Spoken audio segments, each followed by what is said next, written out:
Cover. Tracks.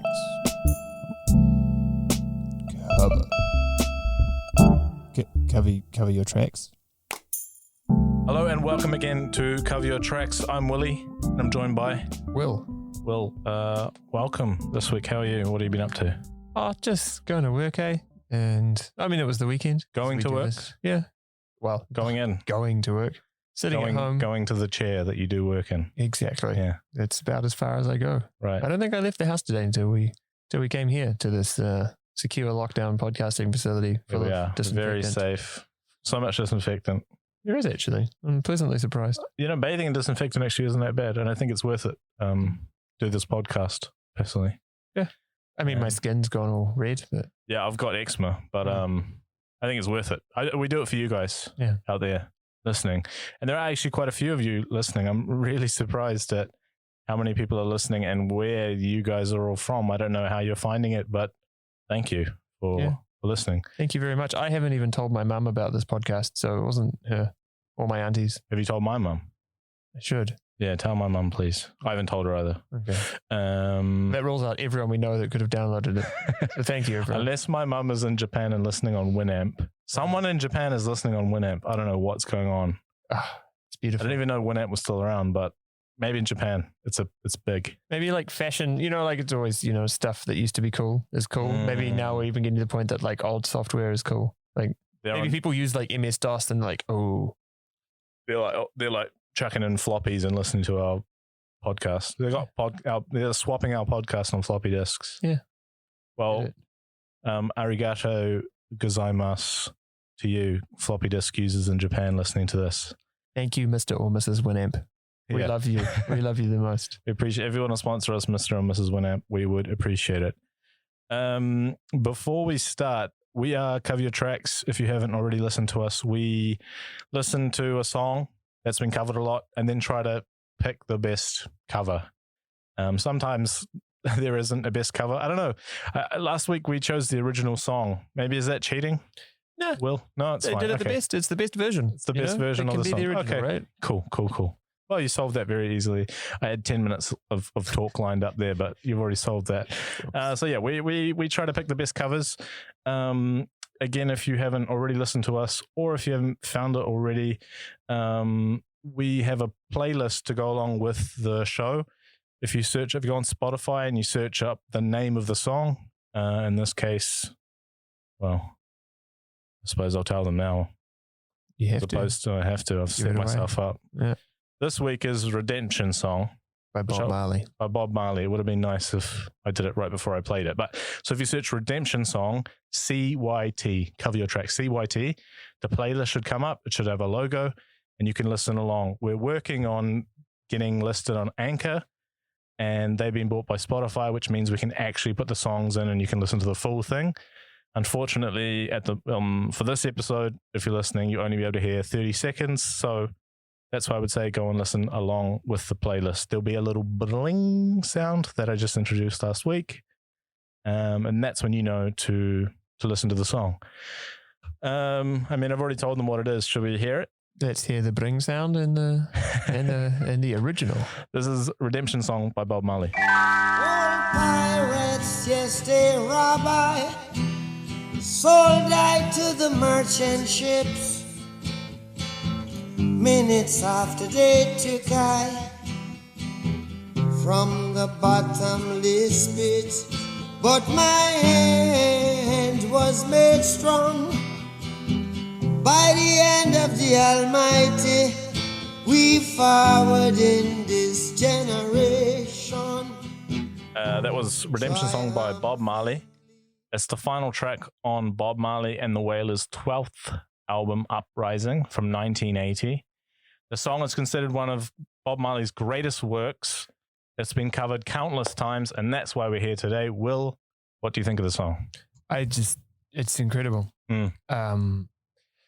In terms of the recording itself, I really like how it's like quite a dry and like harsh acoustic guitar. Yeah. But then his vocals are like covered in reverb, which is like that real like Jamaican recording style thing, like heaps of reverb on your vocals. And like even for this like essentially acoustic song, he's got like washed out voice, which is really cool. Like it's quite different to the way the guitar sounds, which is quite dry, like clunky, and it's super cool.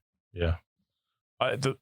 Obviously the instrumentation is really simple. It's just him and a guitar, which is not normally, he didn't really do that very much, or right? Like, no, I can't think of any other acoustic stuff of his off the top of my head. Yeah. From my understanding, when he first started, it was like acoustic until when he had enough money to have like a full, as I saw it listed, electric band. And then they just like purely played all that. But even then, from my understanding, it was never like, you know, rest of the band take a couple of songs off, Bob's going to just sit there with the guitar. And from my understanding, it wasn't really like that. But yeah, just vocals, reverb, acoustic guitar. But in the live performances, they have the full band. And there are versions out there, like, I guess on like compilations or whatever that got released, or live versions. With like the full band, but we know the acoustic version best. And you wouldn't think of that to come from like a reggae pioneer, because it doesn't sound reggae at all. You wouldn't. No, it's a folk song. Like you wouldn't, if you were to first hear it, you wouldn't think it was Bob Marley, right? No, I mean, actually the first time I ever heard it was a cover version, which I guess we'll get to. But will we? Yeah. Well, some thereabout in a way. What else? I've got here as well that I think like the lyrics though are still very reggae. Like reggae, I feel like obviously not hard and fast rule that reggae must talk about this, but reggae I feel like definitely is, you know, talks about social issues. And I think what makes a song incredible are the lyrics.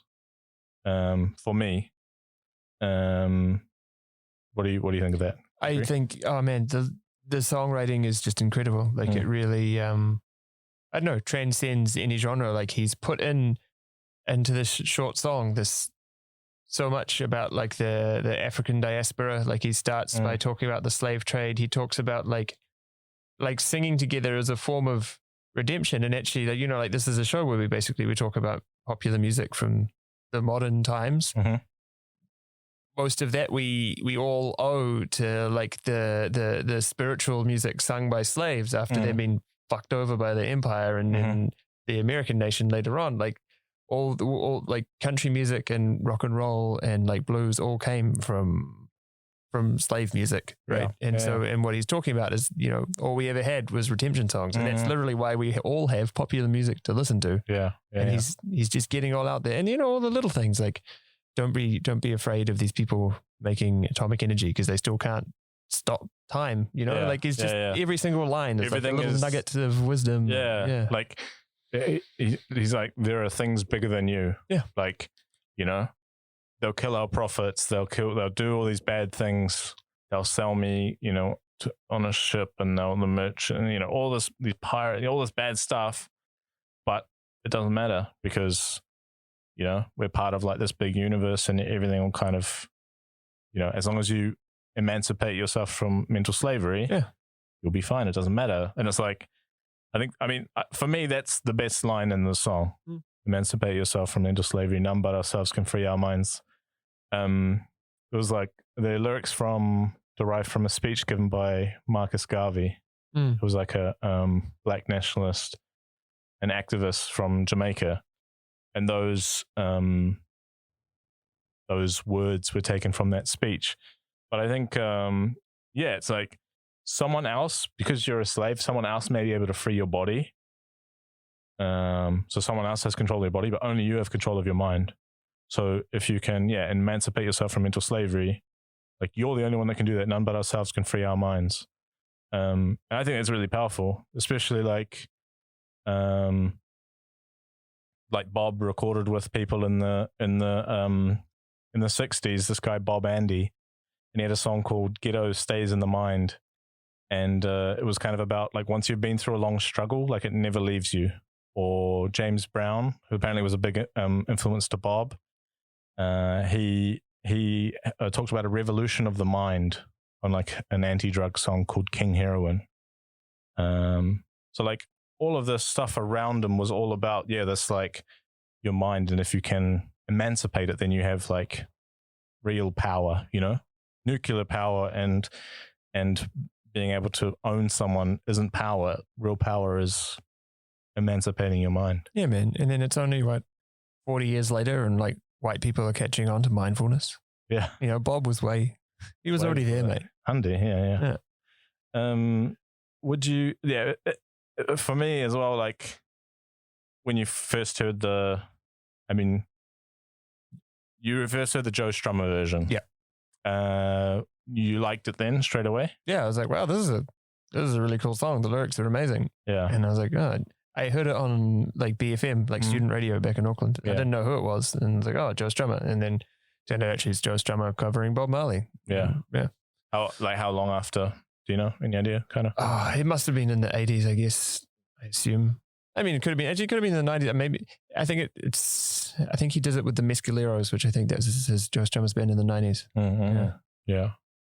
I mean, I always really like the song, but I like it so much more after like doing like researching for the show and getting a bit more context, because he wrote it, I think 11 months, or it was released, shall I say, 11 months before he died.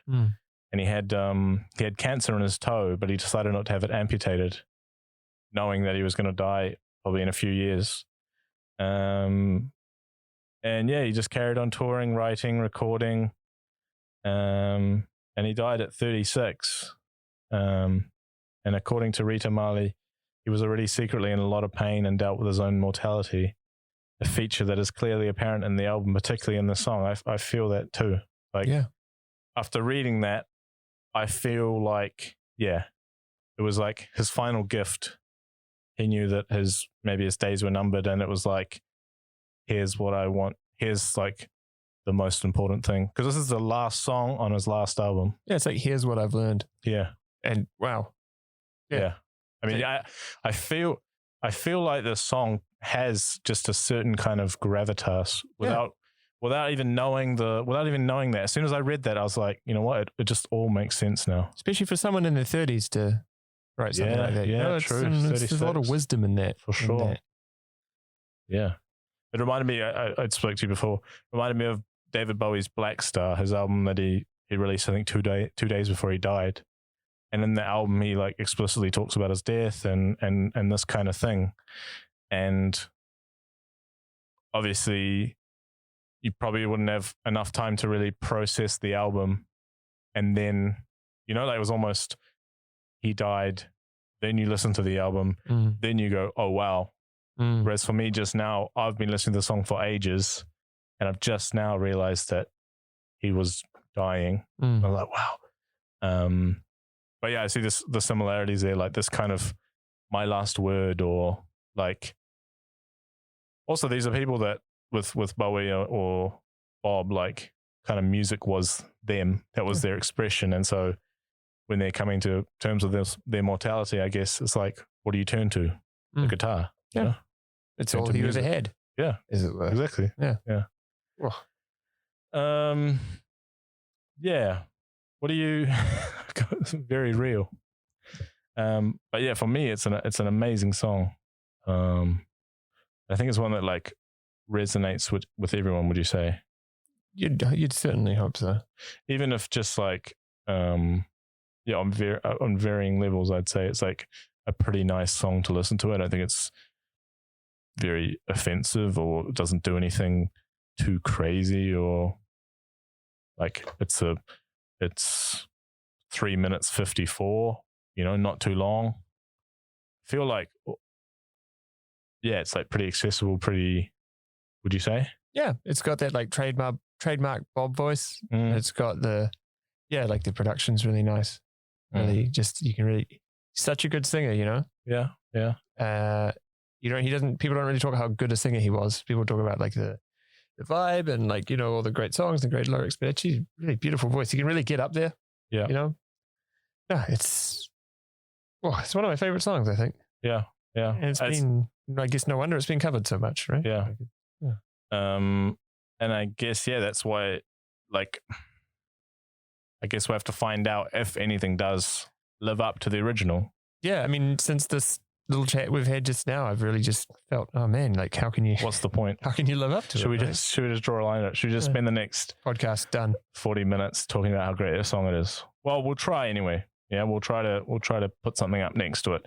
Yeah. I give to you Macy Gray's version of Redemption Song. Here we are. Me sing these songs of freedom. It's all I ever had. Redemption song. Redemption song. Emancipate yourselves. That was Macy Gray's version of Redemption Song from her 2016 album Stripped. Will, how many ciggies does she need to smoke a day to get a voice like that, in your professional opinion? I think you got at least 2 packs. 2 packs. I've known plenty of pack a day people. I think I was almost a pack a day person for at least a couple of years, maybe when I was a smoker, and I never got no raspy voice. You reckon if you doubled it, you might have got there? At least double. At least double. Yeah, a few more diaries. A few more diaries. Well, shall we crack open this pack of song? Maybe also... Yeah, Shall we light up this analysis of the, I don't know, Siggy metaphor? You're such I a don't know. drag. Stop. Yeah, maybe she drank a lot of whiskey as well. Could be. I love her voice so much, man. Yeah, It's great awesome. voice. Yeah. Great voice. What else about that? So I would say, so the guitar is super smooth. You know, it's not like Bob. No. But actually, I feel like it detracts from the song because it's like really smooth professional guitar playing. Yeah, and it's it's too nice. really silky smooth and it's almost too nice. Whereas when Bob plays it, like he's playing a very simple version. It almost feels like Woody Guthrie, you know, like just a guy in his guitar trying to spread a message and he doesn't care too much about the guitar as long as he's playing the chords. Yeah. And actually, yeah, I sort of felt like the guitar was like too nice for such like powerful lyrics. I liked how the drummer kept it super simple and subtle though. Like it was just like some mallets playing stuff. the toms and like occasionally like that rattly cymbal. Like I thought he was nice. Like he really didn't overplay. Does the song seem slower to you as well? Maybe it does. Yeah. Yeah. I think so. For me, it had like a lot of room. Yeah. But I don't know if like it also felt really empty. Yeah. Well, you know, I don't know if that's a stupid thing to say, but yeah, no, like, no, I think you're right. It had like I don't know.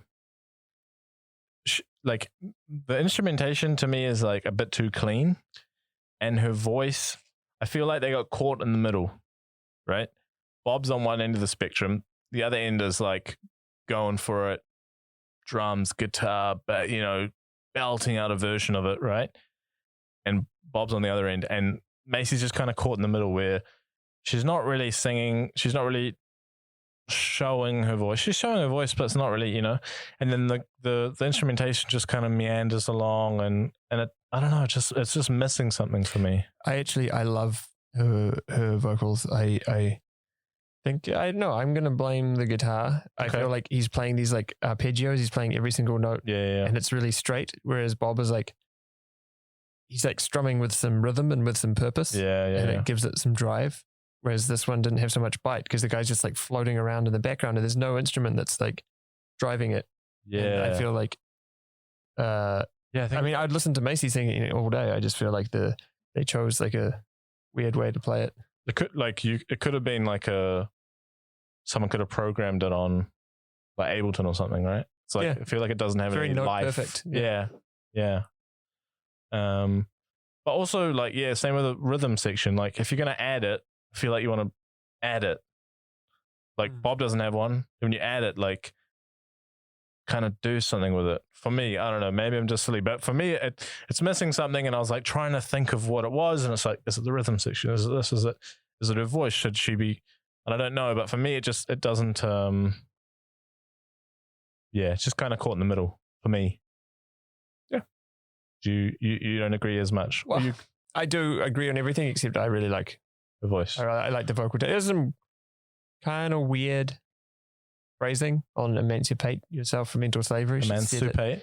Emancipate. Right. She said it kind of, they got the meter all strange. Right, But yeah. hey, she can do what she wants. Yeah, her She can- cadence on it seems a lot slower, and Mm.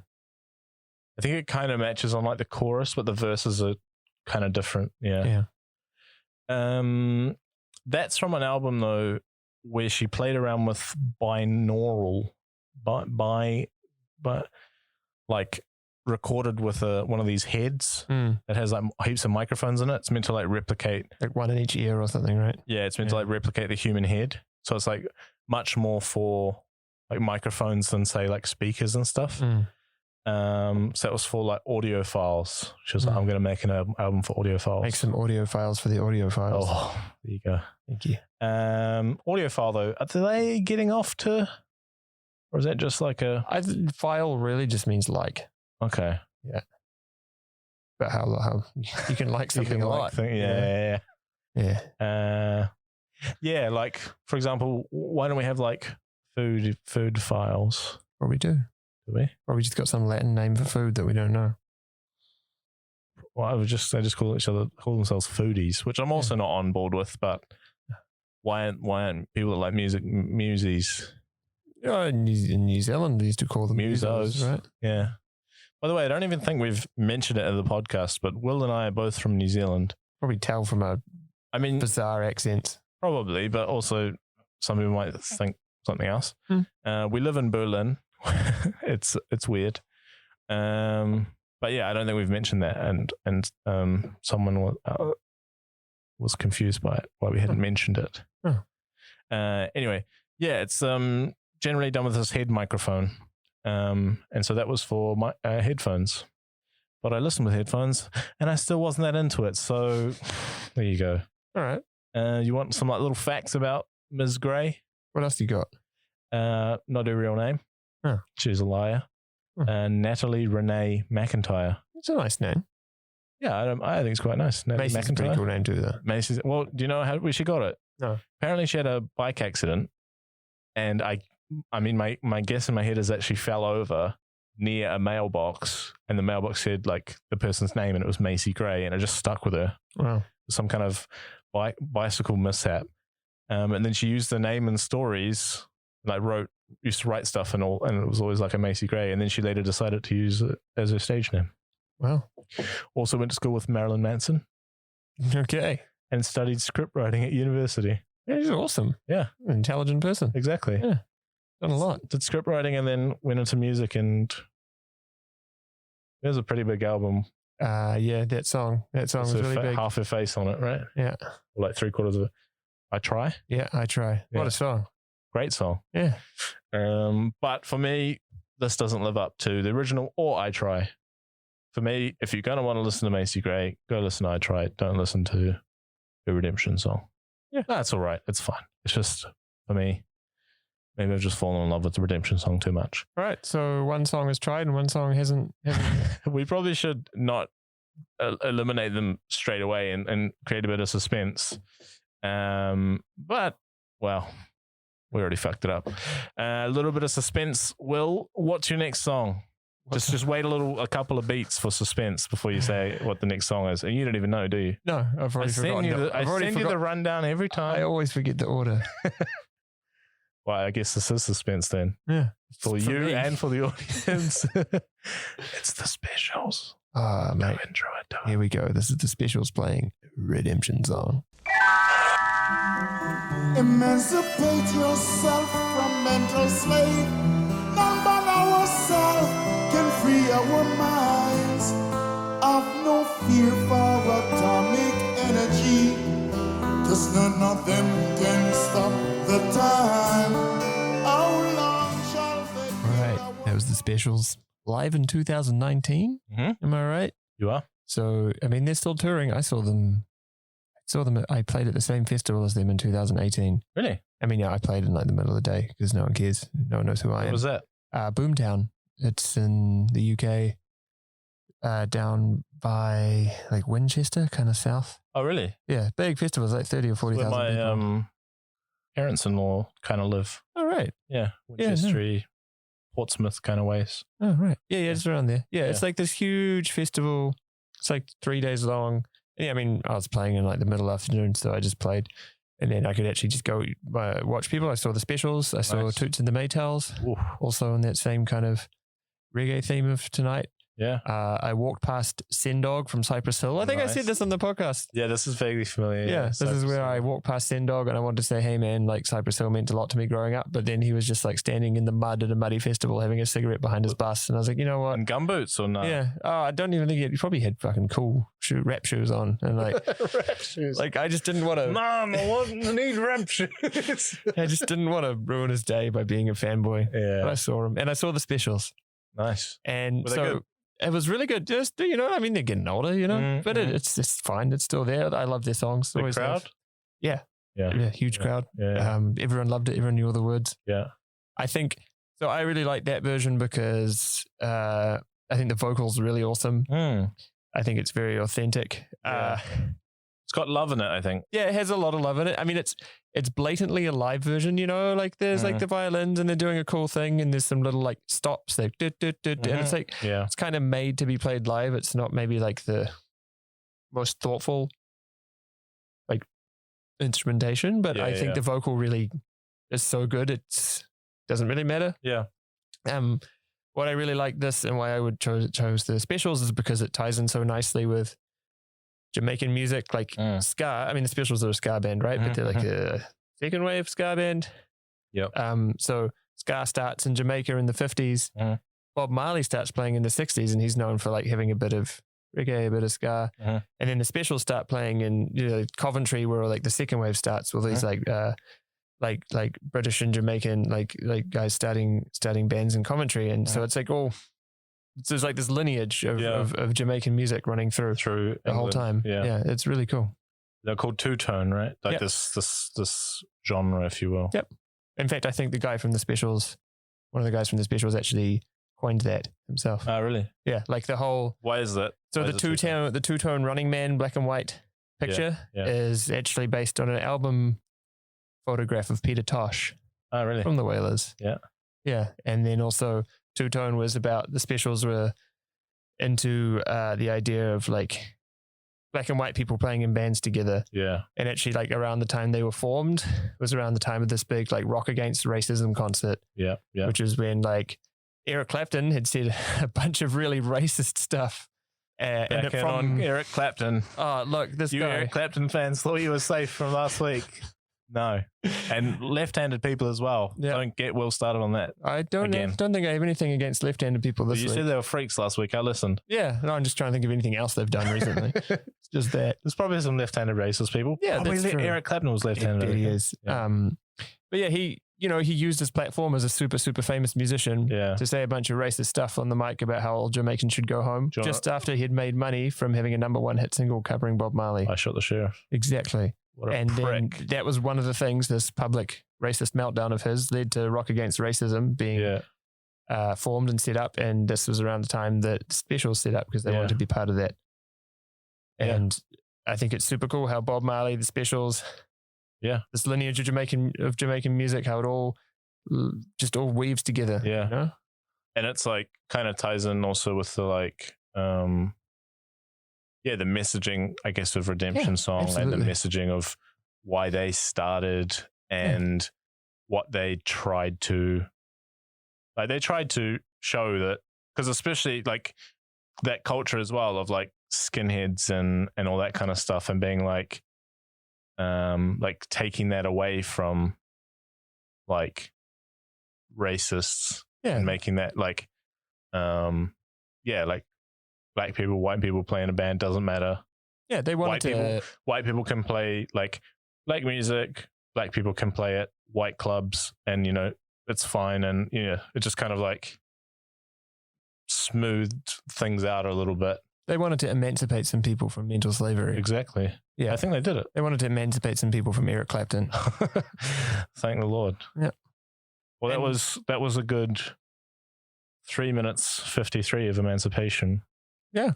No, I really like the version, man. I mean, it's like a live version. A live version is not often going to feel the same. No. But I thought it was nice, and the vocals just awesome. And Yeah, like his cadence is really interesting. Like it kind of jumps out at you, but it doesn't jump out at you and go like, you know, sometimes you're listening to something and it does something different to the original when you go like, ugh. And this one, I don't really get that. It's just like different. And you're like, okay. I don't know what it is about it. Whether it's because I know it's a special, so I'm listening to it with a certain type of ear. If you just gave it to me blind, would I don't know. But yeah, for me, it just kind of, it works a lot better.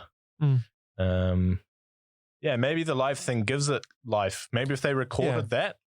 That's the thing. And you can kind of imagine that. I mean, for us, we're sitting in this really dry hyperbaric chamber and we're like, oh, it's a live version. But with 2 baths of hand sanitizer next. But like, I know that when I was at a specials concert, I'd had like 37 beers or whatever, and I couldn't tell that it didn't quite sound like a studio version. I just thought everything was awesome. And you got to, you know, Did they play it, you know? I don't remember. 37 beers. I was there to hear Pressure Drop, you know? Okay. Right. Ghost Town. But you know, like... Play the hits. Yeah, no, that's the thing though, like, is music... Put Send Dog on. Play some Slayer. Put some rap shoes on. No, I mean, it's music so much, like the venue and the place that you hear music is a big part of music. And so we shouldn't criticize live recording so much because we weren't there. Yeah, no, I agree with that. Yeah. So that was good. Yeah. A+. I liked it. Recorded at the Troxy as well, which is a famous venue in East London, in a like famously poor area of East London too. So I'm sure them playing there had some kind of significance as well. Shall I do my one? Let's crack on, eh? Bit of suspense, because you don't know. Yeah? You can't trust me to know any of the songs. This is Angelique Kidjo, I think that's how you say it. Angelique, or maybe even Angelique Kidjo.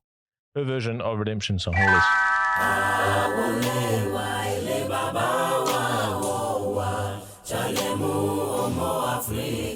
Old pirates, yes, they're alive. Sold I to the merchant ships. Minutes after they took I from the bottomless pit. But my hand was made strong by the hand of the Almighty. Angelique Kidjo. What do you think of that? I loved it. It's good, right? Oh man, just the choir stuff, like all the backing vocals, just especially when they double up on All I Ever Had. Yeah, like the really call response. Feel it in your chest. Oh man, that was awesome. Yeah. It's from a compilation album in 2009 called Oh Happy Day, an All-Star Music Celebration. So it's got like popular gospel songs or gospel themed songs recorded by artists of different racial denominations and stylistic backgrounds, kind of mash up people. This is just her. I mean, obviously with other people, but no one of note, you know. But yeah, I really love this version. And this is what I was saying. We were just saying while we were listening to it, where Bob Marley is maybe at one end of the spectrum, Macy Gray kind of got caught in the middle. I feel like this is on the other end. Yeah, they did like the whole getting lots of people involved and really like turning it up to 11. Yeah. But the song like handles it. A lot fuller, rhythmically, like everything. And I think the song handles it, which is, I think, really fucking cool. I love the chorus stuff. Yeah, I think the chorus stuff is really nice. The backup vocals and all that. I love the way that she says emancipate in like the first the first time they go through the second verse, because she's like, she's from Benin. French speaking Africa. French speaking Africa. So she has like this like French accent, which is really cool. Yeah. Great voice, but like also not pushing it, like still working within the song because she doesn't need to, because there's a lot going on. And I don't know. Yeah, I really like this version. Yeah, me too. I found it really emotional. Yeah. Like there's nothing better than like people singing together. Yeah. You know, and like this is what Bob was trying to tell us, you know, like redemption songs. Yeah. Like the act of singing together. Yeah. You know, and it's just, whenever, and you know, like they're doing the oohs during the verse, and then she goes, all I ever had, and everyone goes, all I ever. Oh, that's so good. It's really powerful. It's got good energy in life. It's not like too over the top, but it's like it's got enough. Yeah. For me, I really like it. Yeah. Her full name, I'm going to try this, is Angelique Kapasaloko Hinto Hunsino Kanjo Manta Zogbin Kidjo. Kidjo. I think it's like a hard J. I don't think it's a soft one. But apparently she's like she was voted like Africa's premier diva. Like she is like Awesome. big name. Like if you, for example, 2 years ago they had like they paid tribute to the what is it, like the end of the war, World War One, and she sang in Paris in front of like all the world leaders and like to commemorate the fallen African soldiers of the war. And she's like if you ever need an African performer, she's like the stateswoman, you know. Wow. She's who you go to. Like won a crazy amount of awards, like starting in 1991, kind of when she started, and even now, like last week, I think a week ago, I think on the 23rd, a week ago, she was included in the 2020 BBC like top 100 influential women's list. It like compiles the most inspiring and influential woman in the world in 2020. Awesome.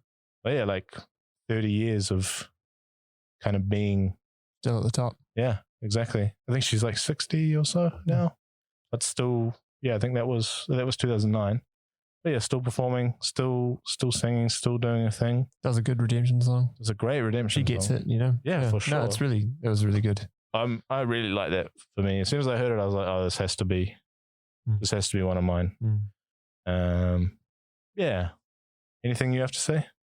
No, not really. Nothing more. I think. Yeah, I'm really Just really like it. just the group singing really does it for me. Yeah. And this is also, I feel like this is also what I was saying about the rhythm section when I was talking about the Macy one. It was like, if you're going to have a rhythm section, make it a rhythm section. This one, like the drums actually drive it. There's definite drive in this, and I feel like it needed it, and I think it's really good. But let's move on to the next one, Will. What do you have lined up for us? What do I have lined up for us? Go on. Well, I don't want to say the wrong one, and then I've said it. You know, you got to get it out. You can work it out. Well, it's 1 or 2 though. Yeah, but you can work it out if you think about it. If you just think for like a couple of seconds. This is Johnny Cash singing Redemption Song. There it is. He knows. In this generation, triumphantly, won't you help to sing these songs of freedom? 'Cause all I ever had, redemption songs, redemption songs. That was Johnny Cash. I thought that was off one of the 5 American albums, but it's actually off the B-sides, I guess, the Unearthed collection. It was. Yeah. Indeed. So when Willie first asked me about guesting on this podcast, or joining for a season, I guess, been here for ages You're a big now. part of it, you know, the rundown, Yeah, the order. I'm 50% of it. Well, maybe 40% since I don't know the order. But basically, as soon as he approached me with the idea of Cover Your Tracks, I was like, great, because there's a Johnny Cash cover of everything. And it's like basically some of my favorite records or American 1 to 5 plus Unearthed. And here we are again. So get used to it, I guess, right? Yeah. Is that what you're saying? Yeah, we had Bridge Over Troubled Water in episode 1, and now we have Redemption Song. And I mean, for the same reasons, probably every time when we have a Johnny Cash cover, it's just his voice, and you can hear his gravitas, you know? You can really hear his decades of singing country and gospel when he says the Almighty, like the way he just says Almighty. You're like, yeah, preach, something. You know, like it's really good. And then, so the reason I found Redemption Song was hearing Joe Strummer on the radio once when I was really young. Yep. we didn't want to have Joe Strummer and Johnny Cash's versions together because actually this one Joe has Strummer Joe gets Strummer, wheeled yeah. out for this cover. Yeah. And actually, like, I mean, I know Joe Strummer's a cult figure. People love Joe Strummer, but Joe Strummer's, he's not as cool as Johnny Cash, man. Nah. And I had to go with this one to pick one of the two because Fair. Johnny Cash's voice, you can hear them too when they're right next to each other in this song. Yeah. And Johnny Cash is like just depth and wisdom. Yeah. And yeah. Joe Strummer it's just not as good. Like there's only one Johnny Cash. Like, We were also saying in this, I feel like there's some kind of, he sounds a little bit robotic or something, or I don't know if it's his voice, because also the Joe Strummer cover version, there's something about it I'm not handy into. Maybe I'm just not into his voice, but I feel like maybe in this there is some kind of effect or yeah, I don't know. I just some moments there where I even felt like it's been dragged into tune, but I'm not Really? enough of an audiophile to Okay. really be able to tell. But there's something weird in there. an audio musicy. Yeah, Musy. musicfile, audiophile for the audiophiles. Okay. Yeah, no, I mean I just really like Johnny Cash. Yeah. And I think that's a really good version. It's a good version. It's a nice, like the guitar is nice and straight and simple, so you don't have that feeling like it carries the song the whole way. And like sure that like the accordion was a really nice touch. Yeah. But yeah, like you don't Is it feel just like there's too much guitar going accordion? on. Yeah, I think so. Yeah. Maybe something else, but Yeah. you don't notice it because it's so well put together and it's nice and subtly done and it's carried by Johnny Cash. Does the accordion just follow the melody? I think just kind of chording along in the background, Okay. little pads. Yeah. That's an interesting addition, don't you think? Yeah. Because like nothing so far as that accordion in it. Well, the great thing about the accordion is like, it's really good for like these like background chords, like it's, you can be really sensitive with the volume Yeah. and it's literally like on one side of the Quite accordion. full is, like, sounding as well. yeah. And it can do a lot of stuff. Like on one hand, the accordion player has these buttons, which do the chords. And then he's got the actual keyboard for doing notes. And it's really good. Like a really great, like instrument that Why'd you blends say well he? into other stuff. Because I used to play with an accordion player called Dave, Okay. which every time I think about the accordion, I We think all about have an Dave. accordion playing friend called Dave. Yeah. Okay, so that's why you're saying he. Yeah. All right. I'm just checking. Just trying to call you out in front of everyone. No, you can. Okay. You can. Cool. I'd expect you to do the same. It's important to hold people to Yeah, account. Andy. Yeah, I like the accordion. I think it's really nice on this. Yeah. Yeah. Also, when we were listening to the song, we both realized that Johnny Cash recorded these albums probably not too long before he died as well. Yeah. It was the last things he recorded. Yeah. And it's really got that like, yeah, it's like the whole Something- parting gift thing. Yeah. Like yeah. I think I think that's what makes these songs by him, these covers by him so special is like you can hear the age in his voice, but that's not at all a negative. No. It's a positive. It's great. You can like really hear that this is an old guy. Yeah. He's not like fucking around. Yeah. He's playing the guitar, maybe not even playing the guitar. I don't know. Probably not. Yeah. He's just singing covers. Yeah. And it's great. I really like it as well. Yeah. I don't know if I'm going to like it if we listen to one every week. Well, you better be careful because I know a lot of them. So Okay. yeah. I mean, what we just worked out, what was it? How many? Ish. On this one, there's about 5 discs, if you will, on Spotify, and each of them has about 15 or so. Yeah. So that's 75. 75 plus the 5 actual American Plus the albums. 5 albums, however many were on them, maybe another 15. Yeah. More than 100. Yeah. So, yeah, like 150 covers. But it's hard to find songs that have been covered a lot. Like he does a great cover of Solitary Man by Neil Diamond. But But no how one many else other really covers covers have it. Okay, right. Yeah. Which Okay. is why, it's not trivial coming up with a really good song for this podcast. I've Okay. enjoyed the challenge. That's why I was really keen to Into do a it. Redemption song because, it's got a really diverse spread of covering artists. What a great segue, Will. That was top shelf professional stuff because I got a face for radio. I have lined up for you next. Do you know? No. You can work it out, Will. Come on. Oh, fuck's sakes. All right. It's Stevie Wonder's version of Redemption song. Here it is. Won't you hear me sing these songs of freedom? 'Cause all I ever had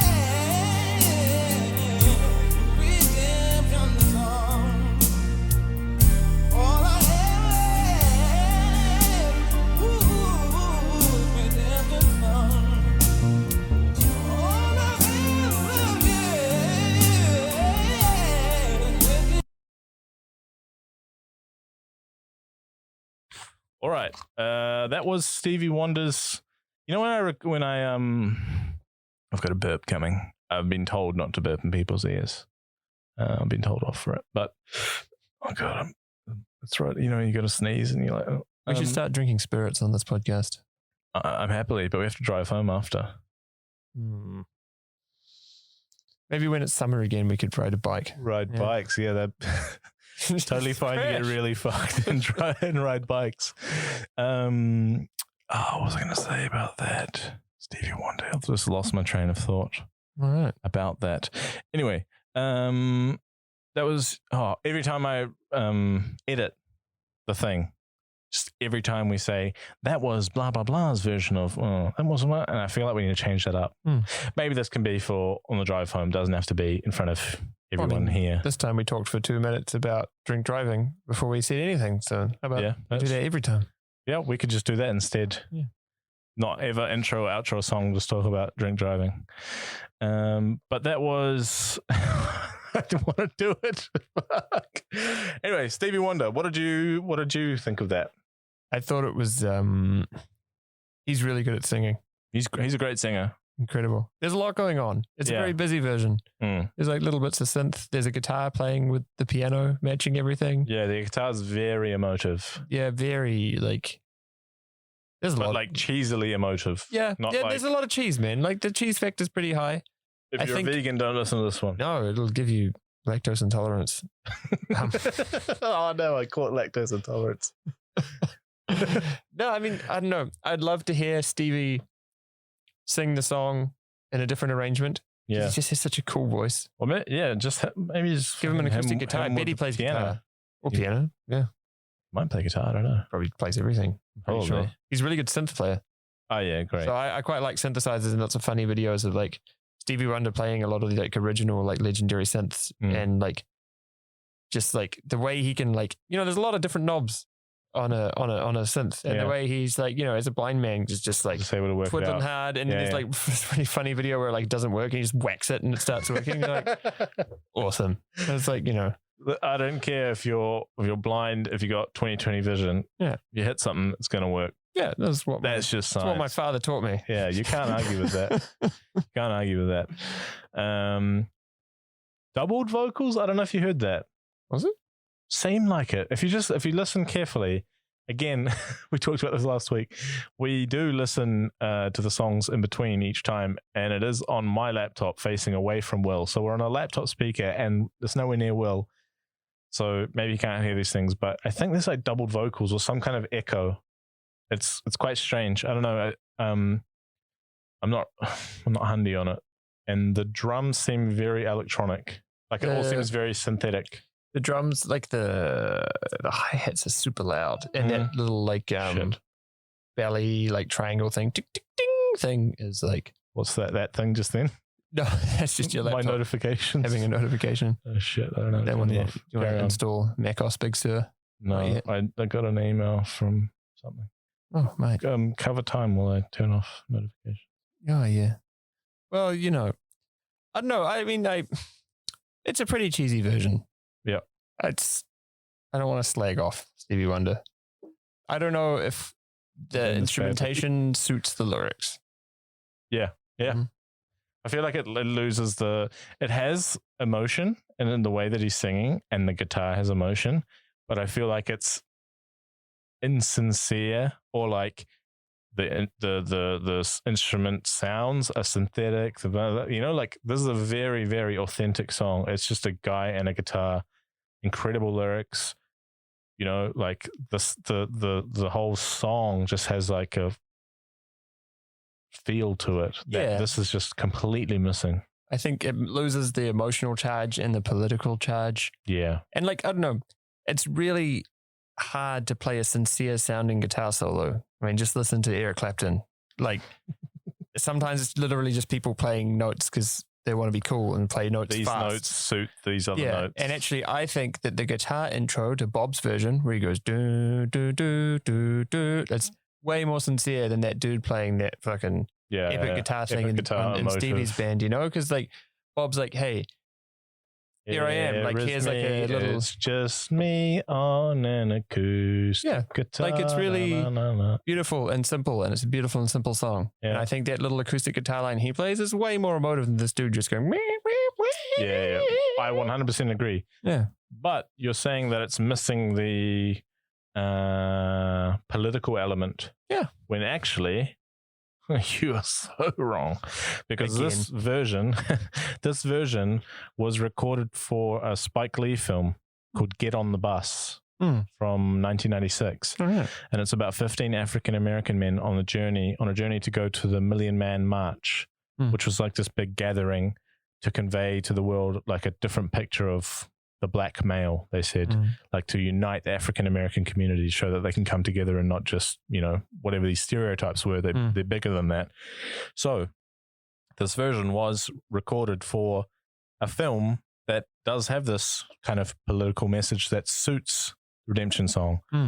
But yeah, for me, he messed, like, they should have just used the original in it. Yeah. Well, I Unless mean, it was I a haven't different seen time, right? Like, that sound was probably cool then. And then, yeah. I mean, to be fair, I haven't seen the film, so I don't know if it needed a bit more, you know. Cheese. Yeah. You know, it was like the closing credits or, you know, something. But, yeah. It also seems like it's in a different key. It's pretty high. Or maybe it's just because Stevie can sing so high. It seems, maybe the key, I don't know. Again, I'm not the music guy, but it seems a bit sadder. There's like an extra bit of like bridge that like that they use for a bit of dramatic effect. Also, we listened to Johnny Cash, the one before, right? And that's probably pitched way down into like that seems quite grumpy old happy man though, range. a little bit. Yeah. I don't know, something about And maybe it. it's just because the song was so slow. Yeah. Got like some windy, fluty stuff as well. It's, for me, it's too much. Yeah. But Stevie and Bob do have a long history together. Well, not long, but they do have like quite a nice. There's a nice connection. Like they were both like fans of each other. Bob like considered Stevie Wonder one of his heroes. Awesome. And they actually came together and they performed in Kingston. Stevie Wonder came over to Kingston in 1975, and they performed together. I guess Bob opened for him. At the concert was called the Wonder Dream Concert. And yeah, on the bill was Bob Marley and the Wailers, including Peter Tosh and Bunny Wailer, who had left the band. Like the real deal Wailers. Yeah, they reunited. It's like the show's legendary. And it's sometimes known as the reunion show because they never played again together. Wow. And it was a benefit concert for the Jamaican Institute for the Blind. And for the encore, they played I Shot the Sheriff and Superstition together. They performed separately and then they came back together for the encore for those two songs. And there's actually a recording of it. It's not a great recording. And on Superstition, I couldn't really hear Bob, but you can hear Stevie sing I Shot the Sheriff, which is really cool. Dude, that's so cool. So I'll put that in the show notes. The recording. Someone happened to record it at the time. It's like one of those legendary concerts, huh? Yeah. Imagine being there. Imagine it. Honestly. Like Stevie and Bob, Peter. I mean, yeah, exactly. Like that big the big Jamaican, like the big reggae band broke up. Because also Peter Tosh and Bunny Wailer performed solo at the show. So it was like, I think there's one other band. Peter Tosh, Bunny Wailer all did solo stuff, then like played with Bob, and then played with Stevie as well. Like it must have just been, if you're a Jamaican, you just fucking lost your mind. And something else, another connection with Stevie and Bob is Stevie actually ended up writing a reggae song as a tribute to Bob in 1980, I think before he passed away. And yeah, it has like lyrics. It's called Master Blaster, and then in brackets Jammin'. And yeah, there's like some of the lyrics are like from the park, I hear the rhythms, Marley's hot on the box. And then like the chorus is like, didn't know that you would be jamming until the break of dawn. Bet you nobody ever told you you'd be jamming until the break of dawn. And like the jamming parts kind of like mirror Bob Marley, like his song Jammin', you know, we're jamming, like that kind of thing. And then yeah, like references Pieces Come to Zimbabwe, and we've agreed to get together, joined as children in Jar, when you're moving in the positive, your destination is the brightest star. Like it's like, and it sounds reggae. It's really cool. It's a really good song, and it actually, like, it's a fucking tune, to be honest. And I hadn't heard of it until researching this, and I was like, this is good. I need to listen to this more. It reached number 1 in New Zealand as well. I think the only country it reached number 1 in. I think it got to the top 10 in like the UK or something, but it got to number 1 in New Zealand. Well, you know, Bob Marley played one concert in New Zealand at Western Springs, and it's like a part of New Zealand's cultural history. Yeah. It's the Bob Marley concert. It meant a huge amount in like New Zealand's own civil rights movements. It meant a huge amount to, it's like I have a lot of my kind of older like Māori and Polynesian friends and family, like basically everyone I know who was over, I don't know, over 50, was at that concert and has a story to tell. Yeah. And it was a huge part of New Zealand history, actually. Yeah. My Bob Marley, the amount of Bob Marley that I heard increased. Well, I don't know if I heard much at all when I was living in Auckland, but I moved up to Kaitaia, and it's just like Bob Marley everywhere. Like, New Zealanders fucking love Bob Marley. Hell yes. Love him. Got anything else to say? I don't think so. I think let's get to the. I think the next one has some interesting parallels with the last two. Okay. Played. So I mean, I guess you have an idea of what it is then. I finally figured it out. 1 out of 6. 1 out of 6 is not bad. All right, then intro it for us. This is Michael McDonald. Redemption song. All the planets and they run them, sold them onto the merchant ship.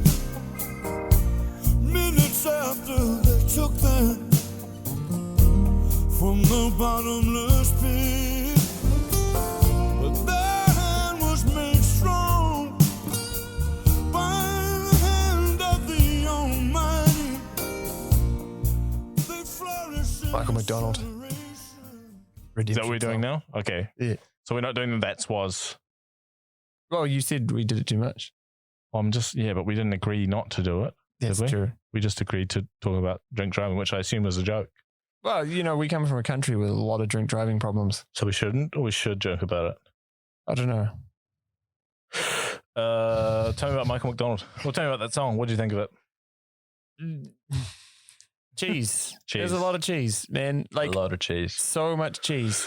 Like him and Stevie both took that route of just like ultimate cheese. I mean, just the minute the song starts, he's like off on his bike. Like, here I go. Yeah. Yeah. It sounds like it's a bit of a joke. Like I do like Creed covers of songs, you know, like like that kind of thing, and that's what this sounds like. Is like the do do do do. It just sounds not right. Yeah, but before we slag it off, I know we often finish with a meme song. Before I say anything else negative about it, I don't want to be an asshole, and I want to say that he did something better than Johnny Cash and Joe Strummer, and that he was a white artist recording a song that's like talking about, you know, like the history of slavery and overcoming this. Yep. And he says pirates robbed them. Yeah. He doesn't say rob I, because sold them to the merchant ship. Yeah. It's not his thing to claim. It's not his song. It's not his lyrics. He showed a remarkable amount of prescience. Yeah. To be like, actually, this is not my hill. You know, I'm not here to claim that. Yeah. I'm gonna say it, you know. I haven't lived that experience. My ancestor didn't live that experience. Is it though? Is it then like not being genuine to the, like in any other situation, would you like, is it the, why is my microphone doing this? My microphone's like lowering and I'm lowering myself to meet it. If it was any other song, would it be okay to say those kind of things? But is it because it's a redemption song that it has a special? I think it's context. I think it's talking about, like, you know, the colonial masters stealing free people and ruining their lives and turning them to slaves. And I don't think he should say pirates, yes, they robbed I, because he's a white American. His ancestors owned them. So maybe he's a more recent immigrant to the country. Who knows? Unsure. You know, but I think it's really cool that he was like, it's not my thing. Yeah. I think it's obviously it was done with a good intention, which is nice. Which is not to say what Johnny did was with a bad intention. No. But maybe he just didn't think about that. Yeah. But still a meme. Oh, dude, cheesy. Hella cheesy. Yacht rock. Yeah, I mean, he is a man of yacht rock. Yeah. He was in Steely Dan and the Doobie Brothers. Actually, not that rock, but quite yacht. Very like, I own a yacht. Yeah. I mean, I love Steely Dan. They're one of my favorite bands. I think Can't Buy a Thrill is one of the greatest albums of all time. Okay. But fuck, it's some yacht rock, like cocaine, wearing a white shirt with some top buttons up and down kind of music. Like, Yeah. it's pretty on the nose. But yeah, what apart from what he did with the lyric there to change it, what do you like about it? Don't ask me. You chose it. Something. There's got to be something. He's got a very powerful voice. Okay. Impressive. He knows how to pick a song to cover. Yeah. He knows a good cover song when he sees it. Yeah. What did you like about it? Very little. Yeah. Yeah, no, I heard it and I was like, to be honest, I don't know Michael McDonald. I don't know he was a name. As we've established, I'm the fuckwit. Will's the music guy, and he happens to really, like Steely Dan and all that and know about him. I don't know the name Michael McDonald. So when I saw the name and then heard it, I was like, what is this? Like, this is a fucking meme. If you haven't heard of Michael McDonald, I think you've probably heard Nate Dogg and Warren G's Regulate. And the sample. And he copied them. Basically, just like Redemption Song. No, so the song that was sampled as the backing to Nate Dogg and Warren G's Regulate is a Michael McDonald song. Very powerful. Yeah. So I guess, yeah, nothing for me. No. That's I've liked very little about that. Again, kind of too big without anything behind it. And that's the thing that Angelique kind of proved that you can go big. You can go big. And then Stevie and Mike, they didn't really do it, They went big, but it didn't have it seemed, again, I mean, and this was recorded. It's not as if, for example, Stevie's was in 1996, you were saying, maybe it's because when it was recorded, that was the sound or whatever. This was done in 2008. There's no excuses, Michael. Mike, you haven't, mate. Tell him he's dreaming. You're dreaming, Mike. Stop it. You and Eric need to get the fuck out of here and add a bit of something to your music. I don't think Michael's listening, in the same way that I don't think Eric Clapton's listening.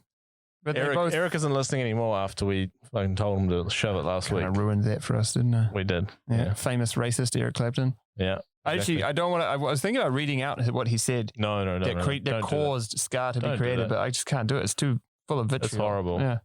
Yeah. I mean, go read it if you want to hate Eric Clapton. Look up Eric Clapton, racist, anti-immigration, stealing Bob Marley. It's horrible. Blah, blah. Also, he stole his best mate's wife. And then he's like, going to have a go. It's around the same time, he stole George Harrison's wife.